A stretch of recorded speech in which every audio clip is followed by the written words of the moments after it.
Ahí me avisó que está siendo grabado. Ahí está.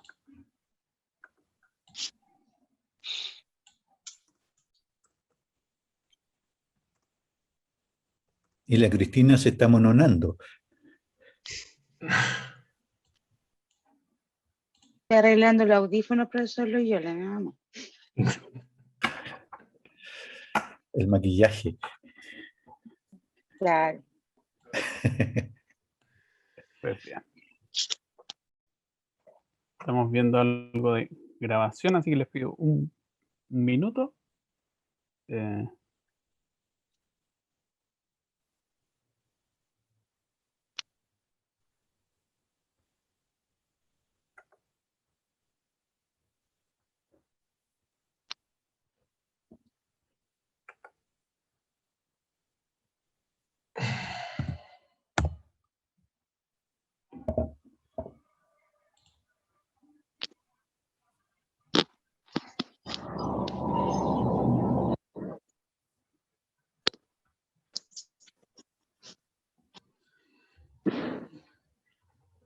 Andrés. Ya, perfecto.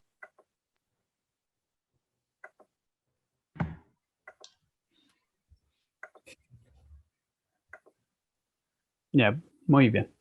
Siendo ya la hora y estamos en regla, tenemos a todos nuestros participantes y expositores. Yo seré solamente el maestro de ceremonias, pero estoy muy contento de poder ver a Pablo culminar con esta larga tarea de publicar su libro. Aquí está, es un gran libro. Yo he tenido la fortuna de tenerlo y de leerlo. Quiero felicitarlo. Quiero agradecer a todos quienes nos están acompañando de manera virtual en esta presentación.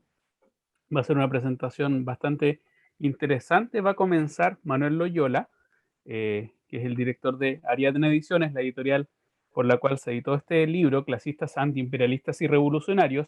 Y como aparece al final de la presentación, es un libro que está ya disponible virtualmente para todos aquellos que quieran acceder a través de la página web de la editorial. Después nos va a acompañar Joaquín Fernández, académico de la Universidad Finisterre. Después va a tomar la palabra Camilo Fernández, que forma parte del programa de doctorado de la Universidad de Leiden en Holanda. Luego nos acompaña, con las palabras de cierre, Cristina Moyano, actual decana de la Facultad de Humanidades de la Universidad de Santiago de Chile. Y finalmente Pablo Garrido González, que nos acompaña desde Alemania, miembro del programa de doctorado de la Universidad Libre de Berlín. Y luego tendremos algunos minutos para charlar, para conversar, para debatir sobre las pistas que nos entrega este tremendo y notable libro. Así que, como maestro de ceremonias, y estando ya en hora, le cedo la palabra a Manuel Loyola, representante de Ariadna Ediciones. Y que Manuel, tienes la palabra. Ok, muchas gracias por la presentación. En un comienzo supuse que me iban a dejar al final y dije yo mejor porque ahí tengo que hablar poquito. Ya a esa altura está todo el mundo cansado y no quiere escuchar a nadie más. Pero ahora me pusieron al comienzo, pero también con poquitos minutos, así es que da lo mismo. Básicamente, yo diría que lo que hay que rescatar de este libro desde el punto de vista de nuestra actuación editorial es que ella se inserta dentro de una iniciativa que hemos intentado llevar adelante desde hace ya algún tiempo, con mayor o menor apoyo de algunas instituciones universitarias del país, e incluso algunas del extranjero. Me ha tocado últimamente tener algunas conversaciones con gente de fuera del país con relación a la posibilidad de llevar adelante algunos proyectos editoriales en acceso abierto. Entonces, lo que decía es que en lo fundamental, Ariadna Ediciones, que se complace, por cierto, por la presentación del libro de Pablo, el cual, a pesar de que ha tenido y tiene actualmente esta versión libre en acceso abierto en la página y en nuestros repositorios, Ha sido también un superventa. No obstante, la cantidad de ejemplares no han sido muchos, creo que fueron 100, si no me equivoco, pero se han ido muy rápido, ¿ya? Y de hecho existe una demanda por mayor cantidad de copias en físico que, bueno, ojalá que exista la posibilidad pronta de poder hacer alguna reimpresión. Entonces, en lo particular, a mí me satisface muchísimo, puesto que implica una expresión bastante concreta de confiar en un proyecto que apuesta por el acceso libre al conocimiento científico, un conocimiento validado y llevado adelante mediante mecanismos entre los cuales aquí hay varios profesoras y profesores que participaron de la misma validación científica del trabajo de Pablo. Esto hace por lo menos un año ya, o tal vez incluso un poco más.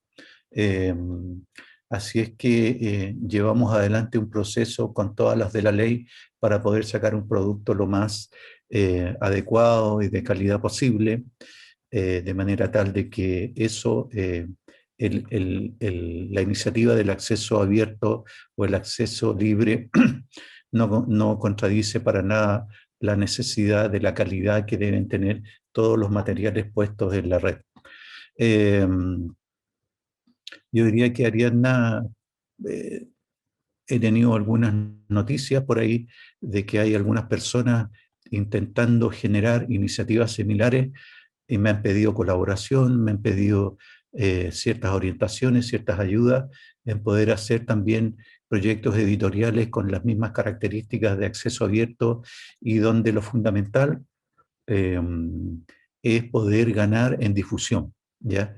Yo, a diferencia de otros proyectos editoriales más clásicos, más tradicionales o más comerciales, lo que a nosotros nos distingue es que logramos colocar nuestra producción en distintas plataformas de indexación, lo cual hace que el material que se publique gane en difusión de manera bastante clara y contundente. Hasta hará un mes, poco más, me llegó un informe de la OAPEN, de la Red Europea de Publicaciones en Acceso Abierto, respecto de nuestras publicaciones, respecto de prácticamente todo, finales del 2020 y hasta más o menos agosto del año 2021, y teníamos una cantidad impresionante de download, de bajadas de materiales por parte de el caudal de libros que nosotros tenemos incorporados en esa plataforma,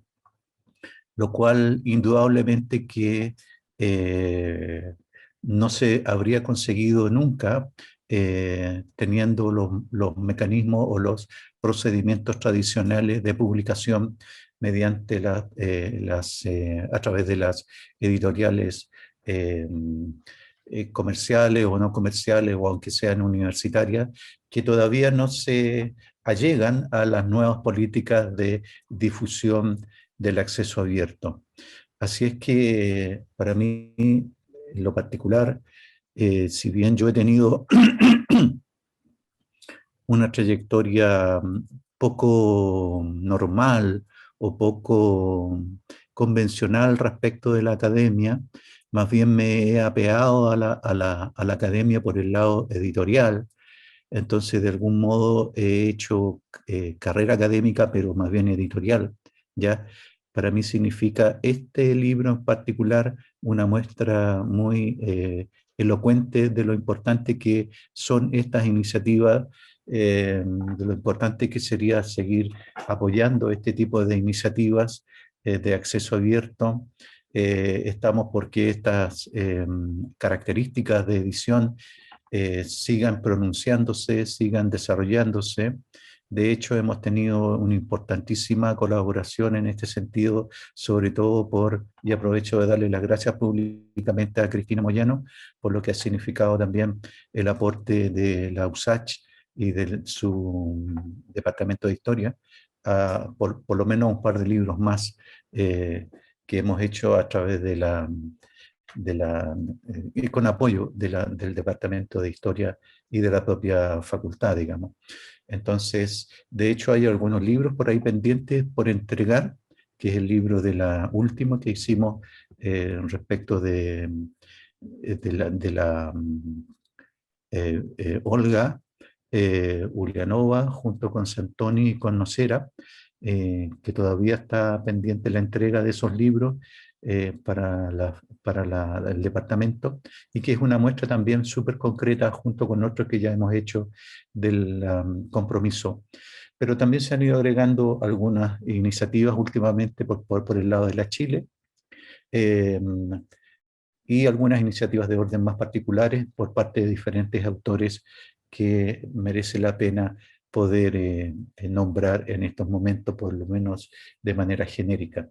Así es que sin entrar en detalle respecto solamente lo que me corresponde, en lo que toca a agradecer la confianza que se ha tenido en nuestra tarea editorial por parte del autor, agradecer a quienes hicieron posible el trabajo de validación del material que presentó Pablo, y quienes han seguido apoyando la edición, sea a través de su versión virtual como en su versión en papel.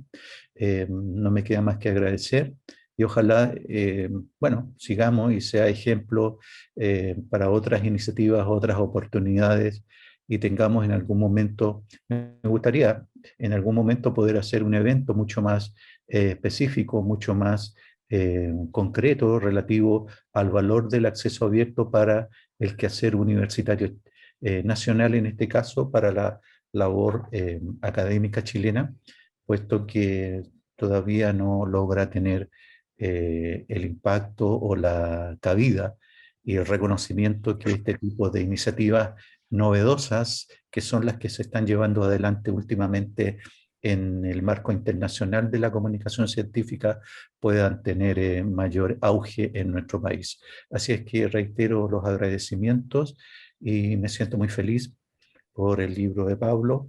Entiendo que es una muy buena monografía. Yo la he leído en parte, sobre todo leía los informes de los evaluadores, y en general todo el mundo la apoyó, más allá de las sugerencias de modificaciones, cambios, hasta que quedara un material lo más óptimo posible. Nunca tal vez va a ser tan excelentemente eh, completa la calidad. Nuestras producciones todas son siempre limitadas, pero en lo que toca a la preocupación por tener un producto valioso, atendible, eh, que justifique su lectura, que sirva su lectura, estamos en presencia de una actividad que efectivamente así es. Así es que, bueno, felicitaciones nuevamente a Pablo, a su autor, y a quienes y a todos quienes hicieron posible que pudiésemos como Ariadna llevar adelante este proyecto. Me quedo hasta ahí para no alargarme tanto más.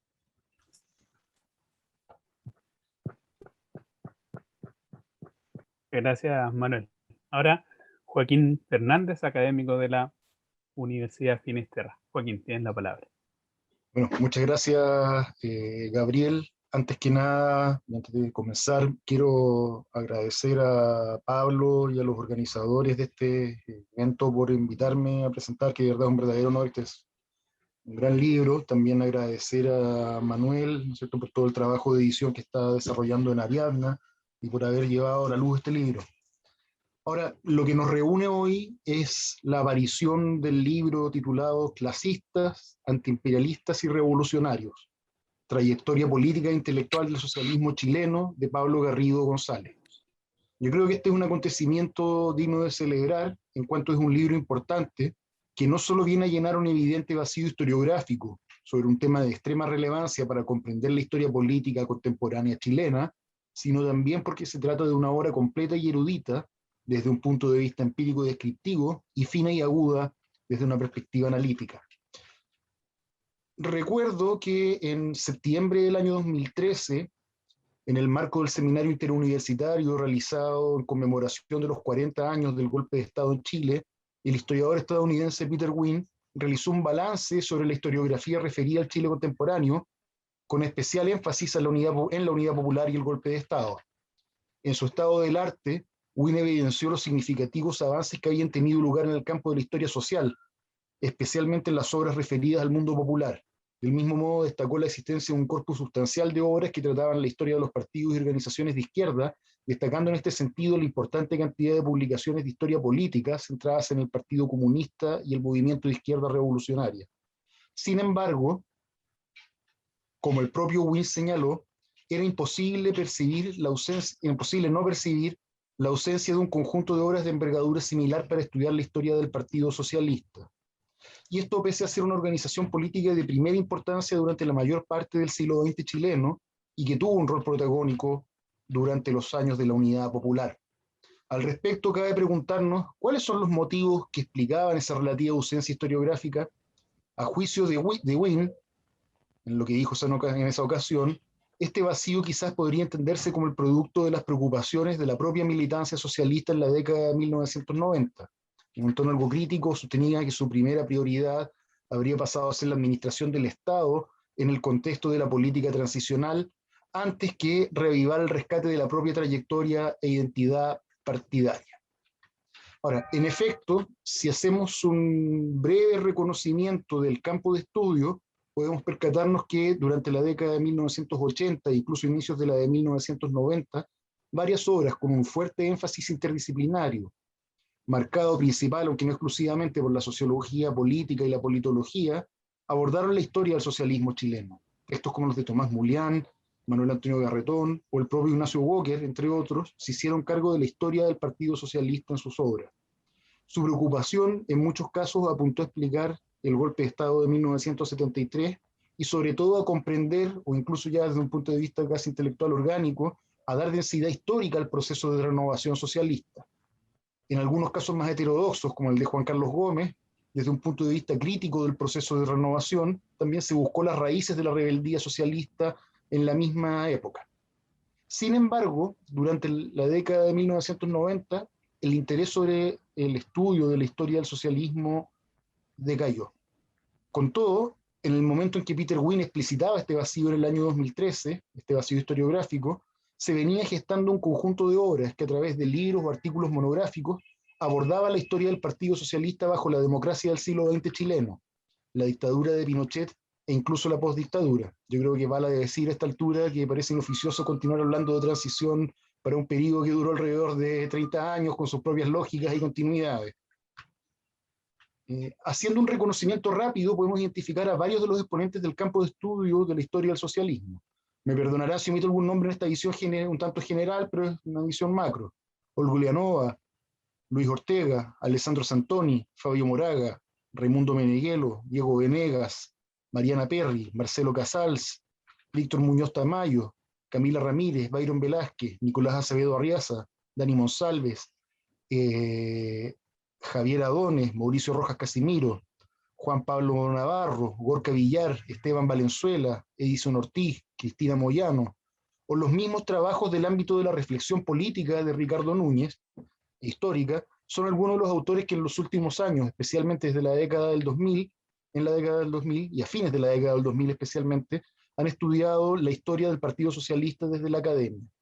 Yo diría que a estos textos habría que añadir las narrativas autobiográficas de varios militantes y dirigentes socialistas, en muchos de los cuales el valor analítico acompaña el testimonial, en el fondo hay verdaderos análisis ahí, ¿no es cierto?, más allá que la pretensión sea más bien memorialística y testimonial. Si miramos la trayectoria de esta corriente, entre comillas, de historiadoras e historiadores, a medida que nos acercamos al presente, su obra se ve más profusa. Cabe mencionar también los artículos y capítulos del libro que en los últimos años ha venido publicando el propio Pablo Garrido González, autor del libro que ahora estamos presentando, que ayudaron a ir cimentando y puliendo la contribución sobre la que estamos hablando ahora. Los nuevos bríos que ha adquirido el estudio de la historia del socialismo pueden explicarse en parte por la revitalización general que bajo diversas denominaciones ha vivido la historiografía política en los últimos años. Sin embargo, el caso específico de la historia del Partido Socialista requiere ser analizado en sus particularidades. Por una parte, la atención de los historiadores puede explicarse por la puesta a disposición de la comunidad de un impresionante corpus de fuentes bibliográficas, hemerográficas y documentales, el que ha sido puesto en línea y en acceso abierto. Yo estoy continuando lo que se hablaba antes, Manuel. El más importante esfuerzo que se ha realizado en este sentido es el de José Balaguer mediante la Biblioteca Clodomiro Almeida con su sitio socialismochileno.org, el que se ha vuelto una instancia de consulta obligada en nuestras investigaciones y que ha encontrado fuentes primarias que hasta hace poco tiempo eran de dificilísimo acceso.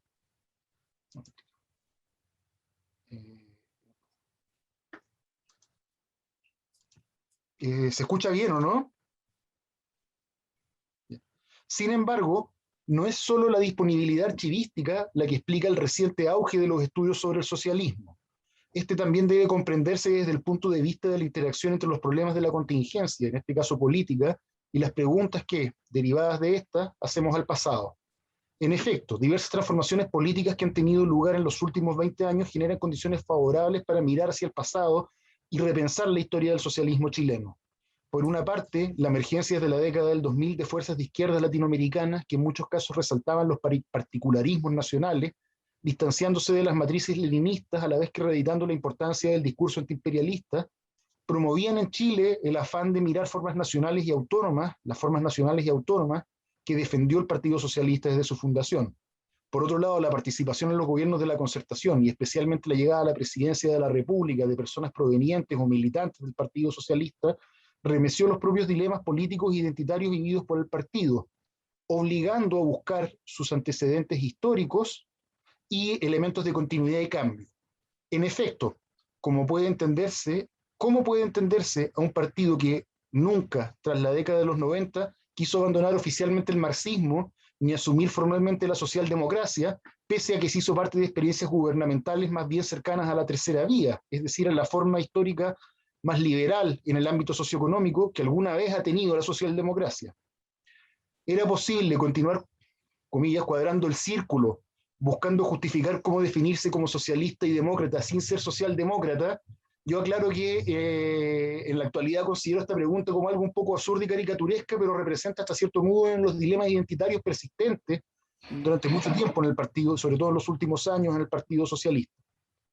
Más allá de las respuestas que cada uno pueda pretender dar a estas preguntas, la vuelta hacia la historia se vuelve fundamental para enfrentar estos cuestionamientos. Y es en este escenario que el libro de Garrido se vuelve fundamental. Quiero destacar la elección que Pablo realizó por utilizar un enfoque político-intelectual. Yo creo que esta elección resultó acertada en cuanto le dio importantes ventajas para enfrentarse a su tema. En mi opinión, esto le permitió abordar la historia de una organización durante un periodo largo, tenemos en cuenta que son más de 40 años, sin caer en los problemas que usualmente generan tipo dicho de ejercicio, o sea, la historia de una organización o una institución, como son por una parte la formación de juicios de carácter esencialista sobre los elementos permanentes, casi, aunque no digan actualmente con esas palabras, como el carácter, ¿no? O en su defecto el desarrollo de narrativas diacrónicas ricas en contenidos, pero a la vez con hipótesis centrales débiles. Por el contrario, la apelación que Garrido hace a la historia del pensamiento político, con autores como Pocock, Skinner, y a la historia conceptual de Reinhard Koselleck, y de la historia conceptual de lo político de Pierre Rosan Vallon, le permite sortear este problema. Pablo, en sus palabras, indagó en lo que él denomina como el lenguaje de uso cotidiano en los distintos soportes escritos de la reflexión y difusión partidaria. Esto le permite reconocer elementos que se mantuvieron de manera permanente en disputa, a la vez que indagar en las luchas y transformaciones sobre el sentido de dichos conceptos. Estos enfoques, a su vez, le permiten evitar caer en el debate algo absurdo, pero recurrente, sobre cuán democrática o cuán revolucionaria era la izquierda en el periodo, esta suerte de izquierdómetro o socialistómetro, para pasar a historizar dichas nociones, entendiéndolas en su contexto y evitando erigirse en una suerte de historiador juez. Yo quiero destacar aquí también, y dentro de este mismo ámbito, la estructura que utilizó para ordenar su libro. Yo creo que esta facilitó el que este tenga al mismo tiempo un carácter informativo y reflexivo. Si bien se respeta cierto orden cronológico, avanzando desde los prolegómenos de la República Socialista de 1932 hasta el golpe de Estado del 11 de septiembre de 1973, el autor se preocupó de dar coherencia temática a cada uno de sus capítulos, ordenándolos en torno a determinados problemas fundamentales. Así, en 6 capítulos aborda distintos temas. Primero, la República Socialista y la formación del Partido Socialista. luego el auge, crisis y transformación del socialismo chileno entre 1938 y 1957, más tarde las tensiones y debates sobre la colaboración con el Partido Comunista y la democracia cristiana. Luego trata el itinerario de los vínculos internacionales del socialismo, considerando los vínculos con el indoamericanismo aprista, abordando luego las relaciones con movimientos de liberación nacional y nacionalistas revolucionarios, y especialmente con la Yugoslavia de Tito, para finalmente tratar la adhesión de los socialistas a la continentalización de la estrategia antiimperialista que se da con la Revolución Cubana. En este punto también es bastante interesante porque tiene en cuenta los matices tanto discursivos como prácticos que tuvieron los socialistas en dicha adhesión. En un penúltimo capítulo aborda la radicalización del socialismo, especialmente después del año 1964, para finalizar abordando el rol cumplido por el Partido Socialista durante la Unidad Popular y el modo en que conceptualizó su participación en esto. En este sentido, además quiero destacar la capacidad del libro para adentrarse en un tema especialmente complejo, y acá quiero volver a uno de los capítulos, como es el de los vínculos internacionales del socialismo chileno en el período. Tratándose de un partido receloso de su carácter autónomo, a la vez que reacio en la mayoría de las ocasiones a formar parte de organizaciones internacionales, el estudio de este tema se vuelve elusivo, más aún cuando diferencia de los estudios de otras corrientes, como el comunismo. A diferencia de este caso, es difícil en el caso del socialismo tener referentes para identificar vínculos y detectar elementos comparativos. En el fondo, a diferencia, por ejemplo, de los comunistólogos, que hay toda una red internacional, en el fondo acá hay un partido con muchas particularidades que lo vuelve más complejo. En este sentido, yo creo que este artículo cumple un rol pionero, abordando en profundidad, perdón, este libro cumple un rol pionero, abordando en profundidad temas como los vínculos como Yugoslavia, que hasta el momento habían sido nombrados, pero escasamente tematizados. Finalmente quiero, por lo mismo, agradecer nuevamente a Pablo Garrido por haber escrito este libro y a Ariadna por haberlo editado, y creo que va a ser una contribución importante y perdurable tanto a la historia política como intelectual chilena. Muchas gracias.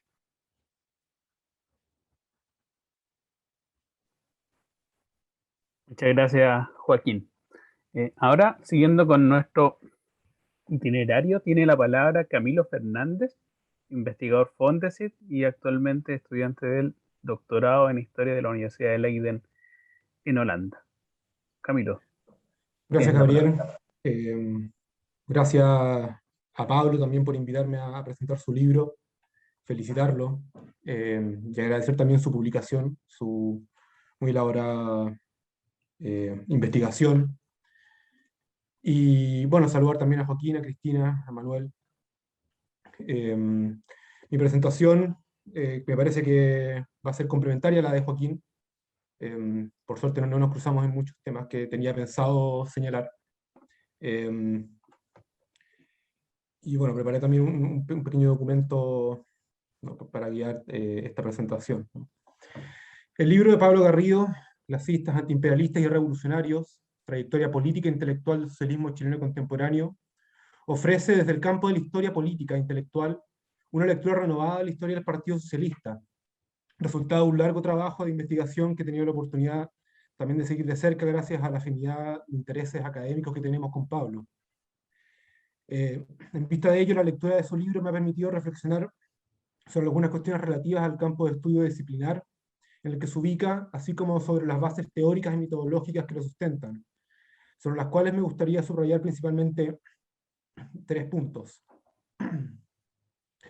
En primer lugar, como acaba de señalar con mucho detalle Joaquín, el trabajo de Pablo destaca por subsanar un importante vacío en la historia política de la izquierda chilena, como es precisamente la trayectoria del Partido Socialista de Chile.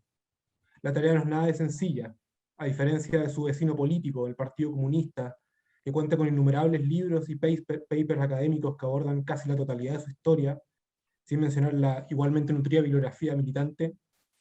Hasta ahora la historia del Partido Socialista se había mantenido a un nivel muy general. Las razones, como ha señalado Joaquín también, son variadas.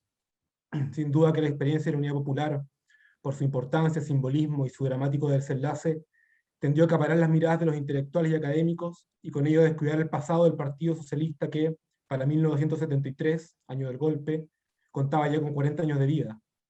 Los sucesos posteriores, desde la dictadura hasta los gobiernos de la llamada transición a la democracia, y el profundo proceso de renovación ideológica que experimentó el socialismo durante ese periodo, contribuyeron a acentuar ese olvido y en ocasiones también a simplificar, por medio de lugares comunes y lecturas intencionadas, el intrincado y rico desarrollo histórico del Partido Socialista.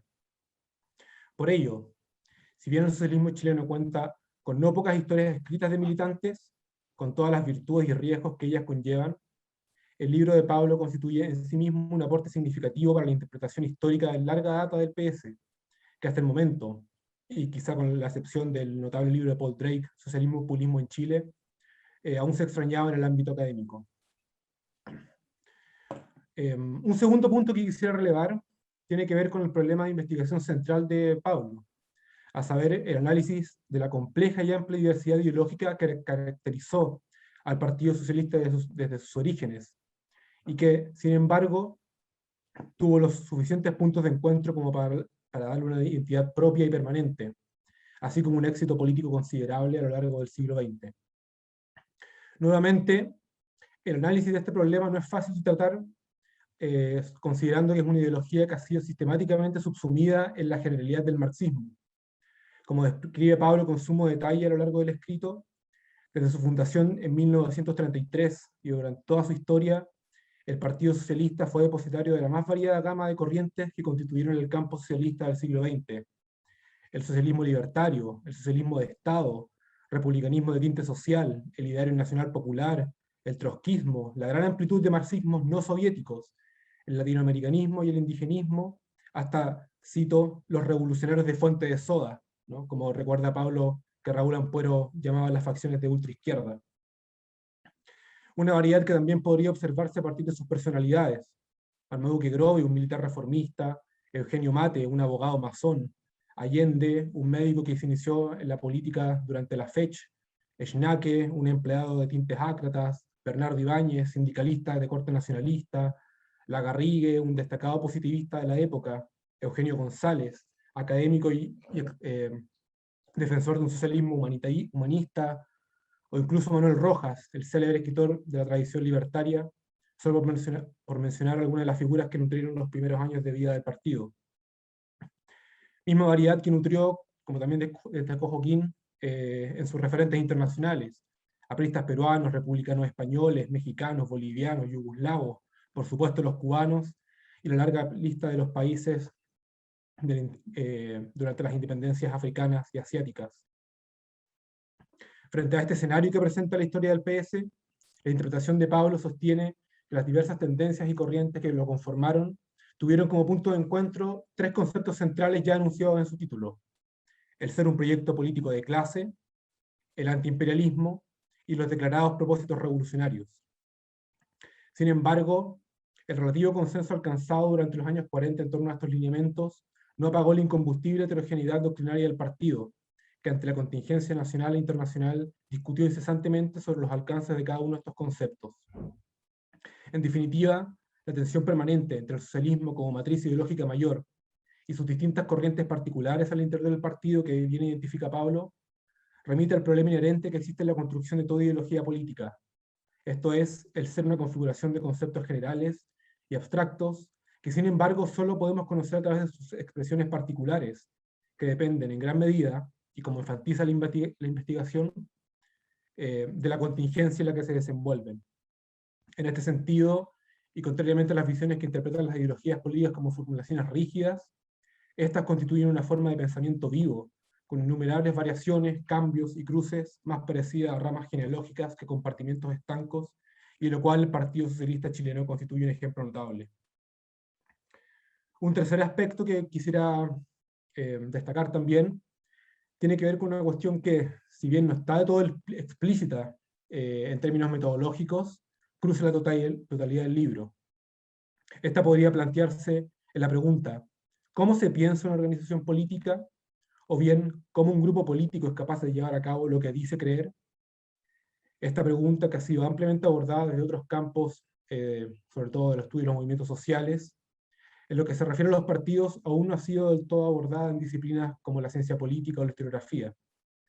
Y aunque se pueden encontrar tratamientos parciales, por ejemplo, los enfoques que recurren a la cultura política, una porción no menor de la bibliografía aún tiende a separar estrictamente la práctica de las ideas que supuestamente se quieren plasmar. Es decir, por un lado, lo que las personas creen, y por otro, lo que efectivamente realizan en política. Y como bien reconoce Skinner, dado que muchas veces la práctica pareciera alejarse de la teoría, el pensamiento entonces solo aparece como un acompañamiento instrumental. Por el contrario, la historia del Partido Socialista nos muestra precisamente que las disposiciones prácticas están profundamente informadas por principios ideológicos. El cómo y para qué actuar, con qué medios, qué tipo de acciones realizar y mediante qué estructuras organizativas coordinar esta puesta en práctica son también objeto permanente de discusión conceptual y teórica. En el caso de los socialistas chilenos, y en vista de su complejidad ideológica interna, este ámbito resultó controversial. Como bien muestra Pablo a lo largo de la investigación, desde etapas tempranas de su formación, el PS estuvo sujeto a constantes cuestionamientos sobre la forma de llevar a cabo sus principios revolucionarios y de clase. La expresión más clara de esto fueron las sucesivas decisiones y el faccionalismo del socialismo chileno, conflicto organizacional que, sin embargo, remitía a la implementación de sus líneas programáticas organizadas en torno a la política de Frente de Trabajadores desarrollada durante la década del 40. Esta política, que fue aceptada por la generalidad de los socialistas, suscitó tensiones permanentes en un partido que apostaba por transformaciones revolucionarias mediante una serie de prácticas insertas, no obstante, en la institucionalidad estatal. En ese sentido, más que señalar la distancia entre práctica y teoría, el problema que plantea el estudio de Pablo tiene que ver más bien con la cuestión de cómo el ideario socialista fue capaz de producir lineamientos programáticos que permitían apostar por una revolución socialista, pero al mismo tiempo justificar una estrategia y una formación organizativa que resultaba más adecuada para los marcos democráticos de la época, en lugar que para una insurrección. Esta disyuntiva, que cruzó la generalidad de la izquierda, adquirió crecientes niveles de tensión en el Partido Socialista a medida que el contexto local e internacional llevó a una progresiva radicalización de sus postulados ideológicos condensados en el conocido Frente de Trabajadores, ¿no? Su línea política. Y sin embargo, a pesar de la inconformidad que despertó la aplicación reformista de este Frente de Trabajadores entre aquellos que se volvían cada vez más proclives a la vía armada, el problema quedó sin resolver y fue sobrepasado por los acontecimientos históricos. Las ideologías, como se ve en el caso del PS, son también pensamientos en acción, y es allí también donde se juega buena parte de su éxito. Por último, quisiera destacar, en lo que se refiere al quehacer historiográfico y el de Pablo, el exhaustivo y riguroso trabajo de fuentes documentales del libro, que le otorgan un sustento fundamental a las interpretaciones e hipótesis que plantea. Trabajo de fuentes que, me consta por nuestra constante colaboración, puedo afirmar que se han convertido en una verdadera afición para Pablo, la cual también comparto. Felicitar entonces nuevamente a Pablo, cuyo libro sin duda despertará por los motivos que he presentado el interés de todos quienes se dedican a la historia política chilena en general, y la historia de la izquierda y el socialismo en particular, pero también creo de aquellos que se acercan desde el mundo político y militante, sobre todo entre el llamado pueblo socialista, que siempre ha contado con una larga trayectoria intelectual de militantes. Bueno, felicitar a Pablo de nuevo, agradecer su libro y la organización nuevamente. Gracias. Muchas gracias, Camilo. La última presentadora va a ser Cristina Moyano, que es la decana de la Facultad de Humanidades de la Universidad de Santiago de Chile. Cristina, tienes la palabra. Muchas gracias. Muy buenas tardes a todas y a todos los presentes en este evento académico. En particular quiero saludar a su autor, quien hace ya varios años fue mi estudiante. Estoy súper contenta de ver a Pablo, además, no solo publicar un libro, sino que realizar sus estudios doctorales en Alemania, a la editorial Ariadna, por el importante valor de sus publicaciones que nos permiten comprender un tanto mejor a la izquierda chilena, pero también a la izquierda mundial, y a mis otros colegas que comentaron este texto. Y no va a ser fácil no cruzarse con las presentaciones de Camilo y Joaquín, porque los dos han hecho una lectura bastante exhaustiva del texto, así que espero que me permitan la reiteración de algunas cuestiones que obviamente todos íbamos a rescatar porque son muy obvias en el texto, como valor del texto de Pablo Garrido. Quiero partir diciendo que presentar un libro siempre tiene varias complejidades. En primer lugar, uno tiene que mantener el fino equilibrio entre comentar lo central del contenido, sin decirlo todo, con el afán de que el público se anime a leerlo y se haga un juicio propio sobre el texto. Y por lo tanto es un delicado momento en el que uno no debe tratar de emitir un juicio ni un valor, ejerciendo un poder indebido sobre el lector, ni tampoco develar todo su contenido, so pena de cometer un horrendo spoiler y arruinar cualquier posibilidad de lectura autónoma, ¿cierto?, del texto. Pero también tiene otra complejidad, y que se da entre la posibilidad de presentar un trabajo desde una perspectiva crítica, entendiendo que la presentación de un libro nunca se concibe, excepto algunas excepcionalidades, para hacer un espacio de debate. Probablemente Pablo no va a tener posibilidades de defenderse de las críticas, porque en las presentaciones del libro en realidad se hacen pocas críticas, ni los comentaristas estamos obligados a llegar a un consenso. Tampoco tenemos la posibilidad de demoler el texto, y no lo voy a hacer, Pablo, así que no te preocupes, porque el acto que reúne en la presentación de un libro tiene siempre que ser fraterno, solidario, porque se inscribe en las prácticas rituales de las comunidades intelectuales a las que nosotros pertenecemos. Por lo tanto, con toda esa complejidad, indicaré 5 aspectos valiosos del libro de Pablo que me parecen lo hacen meritorio de leerlo y desde allí generar debates, espacios de discusión y abrir caminos para que se puedan profundizar ámbitos con nuevas investigaciones, nuevas preguntas, nuevas categorías teóricas y enfoques metodológicos. En primer lugar, nos encontramos con un libro relevante que, sin negar 2 premisas que los estudios históricos han constatado respecto de la cultura socialista, a saber, el carácter heterodoxo y plural en lo ideológico, y 2, la relevancia de la cultura faccionalista, a pesar, digamos, de no negar esas 2 premisas que de alguna otra manera han quedado instaladas como 2 premisas históricas incontestables, sobre todo después de la lectura del libro de Paul Drake, ¿cierto? Igual el texto de Pablo, sin negar aquello, complejiza cómo aquellas 2 connotaciones de este conglomerado van construyendo una experiencia en sus militantes y en la forma en que se despliegan los debates dentro de él.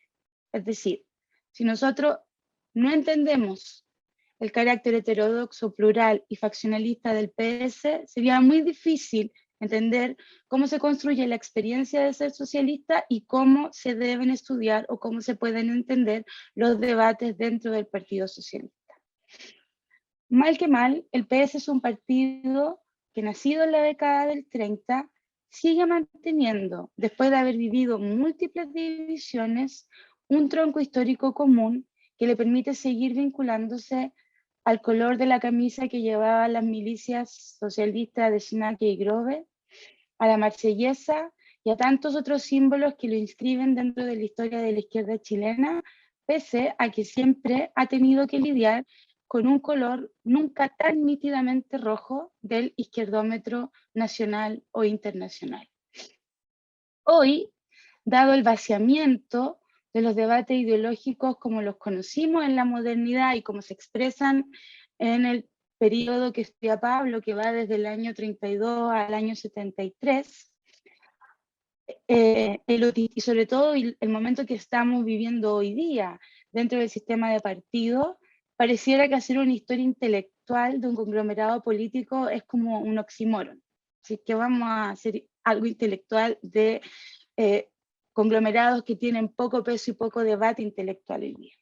Sin embargo, quiero destacar aquí cómo entiende Pablo lo que es hacer una historia intelectual y hacer una historia intelectual del Partido Socialista.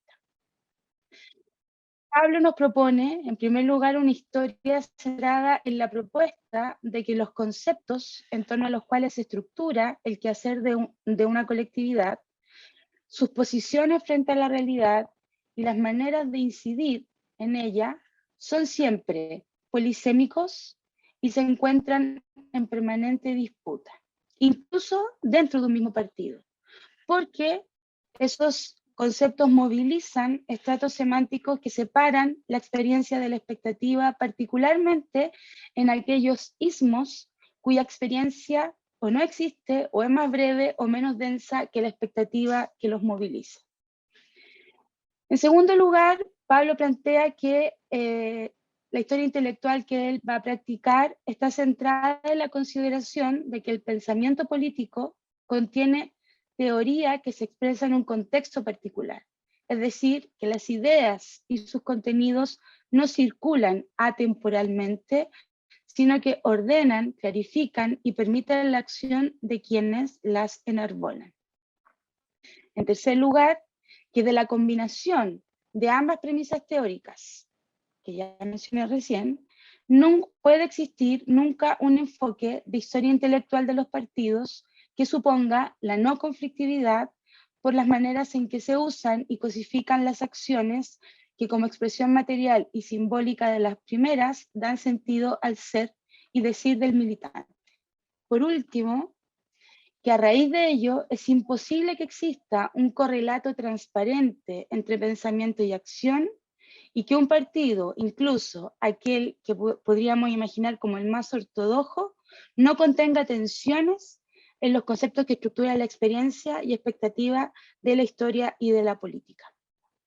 Tal como plantea Pablo en la página 5 de su texto, su apuesta por la historia intelectual del PS es la que lo lleva a indicar que, y lo cito, el pensamiento político es un objeto de estudio contingente, que remite al amplio campo de lo político, relacionado tanto con la existencia institucional de la política, el Estado, las elecciones, el poder, como con aquellos aspectos constitutivos de una comunidad política, los símbolos, libertades y valores que dan forma a la vida en común.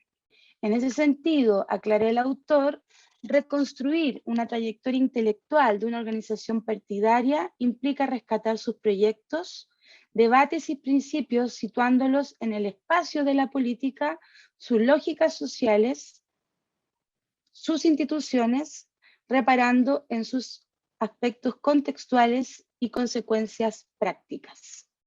Tomando distancia, dice Pablo, de lo que sería una historia de los intelectuales socialistas, que sería una historia más preocupada por las biografías, por las redes y los soportes materiales de los personajes vinculados a la discusión intelectual, que tiende a relevar los grandes textos en medro, y esta es la propuesta de Pablo, del uso cotidiano de los soportes escritos de la reflexión y difusión partidaria.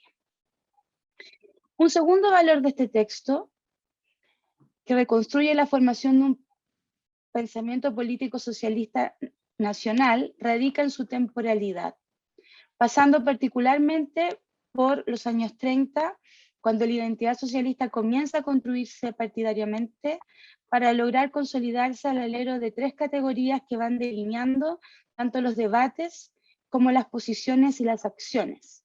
El antiimperialismo, como categoría, podríamos decir, geopolítica, que permitió a los socialistas tomar distancia tanto de las vertientes capitalistas, lideradas por el tío Sam, o por su par comunista como la URSS, diferenciándose ahí nítidamente del Partido Comunista. El PS chileno, desde sus inicios, declaró que no tendría mecas. Su antiimperialismo y su declarada vocación por lo latinoamericano y los sectores no alineados le permitieron incorporar en su léxico elementos que venían tanto del liberalismo decimonónico, del marxismo, del aprismo, del trotskismo, del tiismo y otros varios ismos que no siempre generaron esa combinación, una eclosión fraccionalista. Eso quiero decir que el PS, pese a tener una gran cantidad de líneas de pensamiento político que circulan a lo largo, digamos, de su historia, no es siempre el enfrentamiento de esas vertientes lo que lleva a entender la cultura faccionalista del PS. Para el autor, Esto lo diferenciaría de ser un partido donde el populismo, además, y aquí entra en directa disputa con Paul Drake, haya sido tan gravitante como lo plantea este historiador. Según Pablo, el debate construyó una ideología, un discurso y una práctica política propia que en los hechos estuvo lejos del purismo revolucionario y obrerista y también de las demonizaciones antidemocráticas e insurreccionales. A la postre, en el PS siempre existió una tensión entre el discurso revolucionario y una práctica que lo hacía valorizar la democracia y su participación en el Estado, llevando con ello políticas de alianzas que no siempre se condecían con el segundo de los conceptos anclas del PS, el clasismo. Por último, el concepto de revolución, que fue mutando a lo largo de todo el siglo XX, tanto por las experiencias de revoluciones realmente existentes como de aquellas que se esperaban por venir. Si se procedía con los saltos etapistas o se seguía una linealidad, si debía ser violenta por un asalto al Palacio de Invierno o la confluencia de un proyecto de una alianza clasista de transformación desde dentro, siempre fueron focos de tensión al interior del Partido Socialista. Y creo que la valorización de esos focos de tensión puestos en contextos particulares es lo que nos lleva a comprender las distintas contenidos de estas tensiones al interior del PS.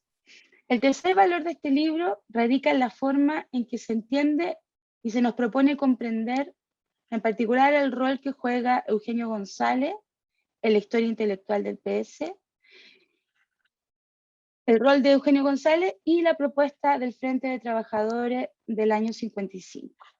Según Garrido, la redacción de una nueva carta partidaria a cargo de González, que si bien no logra restaurar el fraccionalismo, sí va a permitir desarrollar nuevas orientaciones programáticas y configurar un vocabulario común que redefinió los contornos del debate político y del sentido de la acción partidaria.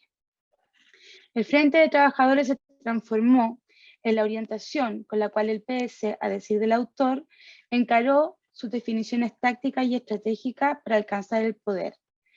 Las tesis del Frente de Trabajadores redefinieron la relación con el Partido Comunista, teorizaron una nueva política revolucionaria, clasista, antiimperialista, propiamente nacional, repensando las perspectivas democráticas del PS y su relación con la institucionalidad burguesa. Un frente de trabajadores, dice Pablo, comandado por la clase obrera, fue a partir de ese momento la consigna sostenida hasta 1973, sin que esto significase una unidad de criterios. El cuarto valor del libro radica en cómo el pensamiento de González y la propuesta del Frente de Trabajadores nos ayuda a complejizar tanto la alianza del PS al interior del FRAP y, por cierto, a complejizar también la visión que tenemos del PS en los años 60, que para muchos es de la gran explosión revolucionaria que habría desviado a los socialistas de la senda democrática, abrazando las tesis más radicales que se aprobaron en aquel mítico Congreso de Chillán. Si uno lee la propuesta del libro de Pablo, puede hacerse una idea complementaria a este proceso y evitar la tendencia al reduccionismo historiográfico que tiende a verlo como un momento breve, casi como un momento en que los socialistas viven algún remesón que pareciera haberse encandilado por el verde, un remesón que se produjo por el encandilamiento con el verde olivo. Bastante lejos de eso es lo que nos propone Pablo, fue lo ocurrido en el debate intelectual socialista en esos años, y el Frente de Trabajadores articulando tanto la posibilidad para un marco revolucionario más radical como para aquel que terminó liderando Allende la Unidad Popular. Y por último, el quinto valor de este libro está en las particularidades de un concepto que tanto en González como a lo largo de la trayectoria socialista ha sido parte de su historia y su definición un foco de conflicto, y que aunque no está en el título del libro de Pablo, ha sido tanto o igual de relevante que el concepto de revolución, y me refiero al concepto de democracia. Y aunque no esté desarrollado el concepto de democracia post-73, porque este libro termina en el año 73, la recuperación de la figura de González que se hace en el proceso de renovación socialista no se puede comprender si no recuperamos los estratos semánticos que se fueron acumulando en torno a dicha categoría y cómo operó la simultaneidad de lo anacrónico para terminar siendo crucial en permitir el reencuentro del PS con la democracia y el socialismo. Este quinto valor del libro de Pablo es proyectivo, pero no por eso menos importante, porque si uno no recorre estas páginas,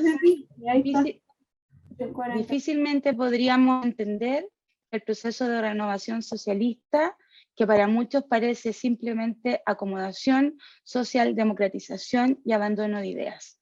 Lejos está de haberlo sido, por lo menos hasta los primeros años 90, el libro de Pablo algunos elementos nos abre para comprender ese proceso. Muchas gracias.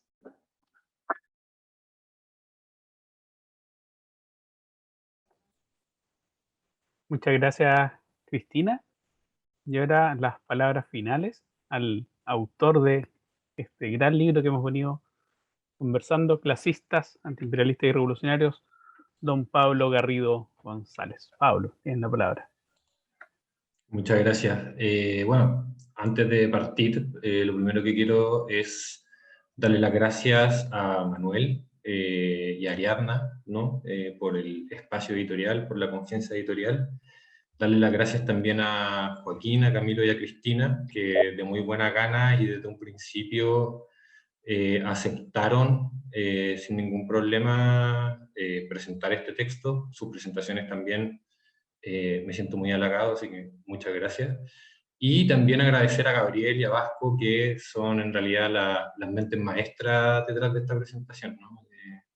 Por usar una palabra de Grof, son el nervio de la presentación.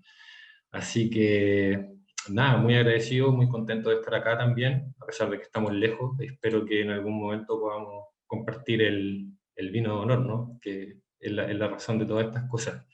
Así que, muchas gracias, ¿no? Bueno, yo voy a hablar básicamente de dos cosas que me interesa dejar claro y tiene que ver un poco con el proceso de investigación que desarrollé con este texto. Bueno, Cristina fue la profesora en ese momento, y también desarrollar un poco la idea de una trayectoria, ¿no? Y después no me voy a extender mucho para que tengamos más tiempo, digamos, para conversar. Y bueno, la primera fase de esta investigación, como les venía comentando, fue desarrollada en el marco de mi proyecto de tesis de maestría, titulada, al igual que este libro, Clasistas, Antiimperialistas y Revolucionarios. Ese primer trabajo abordó un periodo mucho más acotado, entre 1953 y 1967, y su énfasis principal fue la gestación y desarrollo de la política del Frente de Trabajadores. La conclusión de esa investigación dejó una pregunta obvia, y que coronó una larga jornada de defensa de tesis. ¿Cuál fue el desarrollo ideológico durante los 20 años anteriores y el periodo inmediatamente posterior de la historia socialista? La pregunta es bastante larga y difícil de contestar en un solo motivo, pero una primera respuesta a esa pregunta la dan las distintas historias disponibles sobre el Partido Socialista. Todas proponen una periodización que en términos generales podemos decir que distingue tres grandes momentos. Un momento fundacional que abarca desde la República Socialista de 1932 al triunfo del Frente Popular, un periodo de crisis interna y fraccionalismo, particularmente durante la participación socialista en los gobiernos de coalición radical, y un periodo de ideologización seguido de una radicalización hacia posiciones revolucionarias, y hago notar las comillas, cuyo punto cúlmine habría sido el Congreso de Chillán, y según otros habría sido el periodo de la Unidad Popular. Otro punto interesante fue constatar que para todos los autores, más o menos militantes, todos estos autores, la política socialista estuvo cruzada por un afán revolucionario reformista, latinoamericanista y antiimperialista, clasista y también obrerista. No obstante, el asunto más llamativo fue la diversidad de posibilidades interpretativas sobre estos asuntos. Estas no fueron las únicas categorías que definían la política socialista. Otro punto interesante fue constatar que, para todos los autores, no estaba hablando de la bibliografía disponible y los trabajos más o menos militantes, la política socialista estuvo cruzada por un afán revolucionario reformista, latinoamericanista y antiimperialista, clasista y también obrerista. No obstante, el asunto más llamativo fue la diversidad de posibilidades interpretativas sobre estos asuntos. Estas no fueron las únicas categorías que definían la política socialista. Otras como populismo, castrismo, tercermundismo y una larga lista de ismos propios del siglo XX eran a menudo señaladas como influencias directas o indirectas, más o menos perniciosas, pero que habían definido de algún otro modo el desarrollo histórico del socialismo chileno. De este cúmulo de palabras y periodizaciones nacieron tres grandes preguntas. ¿Qué pensaban los socialistas chilenos? ¿Cuáles fueron sus principales influencias políticas? ¿Y qué elementos marcaron cada periodo del desarrollo partidario? En este sentido, cobró especial importancia la idea de pensar el desarrollo partidario en torno a la lógica de una trayectoria. Esto remarca un hecho evidente. Por ejemplo, que el proceso revolucionario encabezado por Marmaduke Grove en 1932 es diametralmente distinto al proceso encabezado por Salvador Allende en 1970. Sin embargo, esta idea de una trayectoria también encierra el peligro de una interpretación teleológica, las cuales abundan en algunos trabajos disponibles, siendo la más común de estas interpretaciones situar el polémico Congreso de Chillán y su adscripción por la lucha armada en América Latina como el punto de llegada inevitable y natural de una trayectoria ascendente de radicalización política iniciada inmediatamente después del triunfo de la Revolución Cubana en 1959. El primer paso, por lo tanto, fue identificar las diversas fuentes intelectuales y políticas del pensamiento socialista durante los 41 años corridos entre los días de Grove, en 1932, y el golpe militar de 1973. Si bien la literatura auguraba una diversidad importante de tradiciones políticas y corrientes intelectuales, la revisión de las fuentes arrojó un panorama muchísimo más rico del que los trabajos clásicos de la historiografía socialista podían reconocer en un principio. Solo para dar un ejemplo, durante los 12 días de Grove participaron de comicios a favor del gobierno al menos 13 organizaciones políticas y de trabajadores, que profesaban ideologías tan distintas como el marxismo, el corporativismo, el nacionalismo, el socialismo de Estado y distintas versiones del comunismo soviético y no soviético. Algo similar ocurrió al revisar la recepción socialista de otros procesos internacionales, análisis casi exclusivamente dedicado al influjo de la modélica revolución cubana. A los barbudos castristas había que agregar el México revolucionario de Lázaro Cárdenas, la experiencia del Movimiento Nacional Revolucionario Boliviano y la Yugoslavia de Josep Broz Tito. Una experiencia que, por ejemplo, quedó excluida acá y que también es potentísima, es la Guerra Civil Española a partir de 1936 y hasta 1939. De un modo similar, la laxa adscripción latinoamericana, destacada por la bibliografía, resultó ser la facilitadora de contactos con diversos grupos, personeros y partidos afines del continente, como, por nombrar algunos, el venezolano Rómulo Betancourt, exiliado en Santiago durante los últimos años de la década de 1930, el dirigente del labrismo peruano Víctor Raúl Ayala de la Torre durante la década de 1930-1940, el líder de la Confederación Obrera Boliviana Juan Lechín durante la década de 1950, y varios exiliados de origen cubano representantes de distintas tendencias del movimiento 16 de julio, que arribaron a Santiago durante la guerra contra Batista. Otro de los asuntos que afloraron de la revisión de fuentes fueron las distintas tendencias internas. Pese a lo que pudiera pensarse, los medios oficiales de difusión socialista generalmente dieron cabida a las voces disidentes. Solo por dar un ejemplo, los inconformistas de 1940 escribieron en La Crítica, medio del Comité Central Socialista, hasta el día anterior de su expulsión definitiva, balazos mediante del partido. Constatar la diversidad interna, tanto en publicaciones oficiales como en aquellas no oficiales, resultó importantísimo para delinear una de las hipótesis más importantes de este trabajo, que con distintos lenguajes y significados, las distintas tendencias del Partido Socialista se defendieron a sí mismas y a su organización como clasistas, antiimperialistas y revolucionarias, sin que existiese un significado unívoco para estos conceptos, y tampoco una única versión respecto de los fines y objetivos del Partido Socialista en el proceso político-social chileno. Clase, antiimperialismo y revolución fueron los conceptos centrales del pensamiento político socialista durante los 41 años abordados en este trabajo, pero como se puede adivinar, la convocatoria clasista, el sentido revolucionario y la vocación antiimperialista asumieron distintas modulaciones, en sintonía con la diversidad de tendencias internas antes señaladas, los cambios políticos del periodo, la emergencia de nuevos actores y la configuración de nuevos partidos, y la convulsa internacionalidad, la convulsa realidad internacional del siglo XX. La presencia de esta idea en la reflexión partidaria animó debates y transformaciones ideológicas e intelectuales. Sin embargo, también mantuvo algunas continuidades que también vale la pena destacar. La reflexión sobre las clases sociales tomó desde 1930 la fórmula de los trabajadores manuales e intelectuales, intentando hacer confluir las demandas sociales y expectativas políticas del proletariado con las emergentes clases medias. Se trata de un proyecto revolucionario que incluye una reforma profunda de la administración, el nacionalismo económico e instalar un nuevo Estado con un mercado rol social. Pese a que esta fórmula se mantuvo durante todo el periodo, sus énfasis fueron cambiando en línea con las transformaciones del proceso político chileno y la emergencia también de nuevos actores sociales, y también producto de la misma experiencia partidaria. Así, por ejemplo, durante la década de 1950 y 1960, la integración de clases medias y sectores proletarios, tan famosa durante el Frente Popular, quedó condicionada por la consigna de un frente de trabajadores comandado por la clase obrera.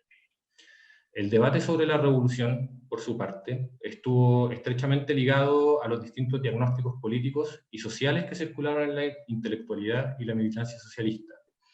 El afán renovador y antiliberal de los años fundacionales dio, por ejemplo, rápidamente paso al compromiso democrático, en línea con la política antifascista del Frente Popular. De hecho, los mismos dirigentes del partido dieron su apoyo y reserva, declarando una tregua en su empeño revolucionario.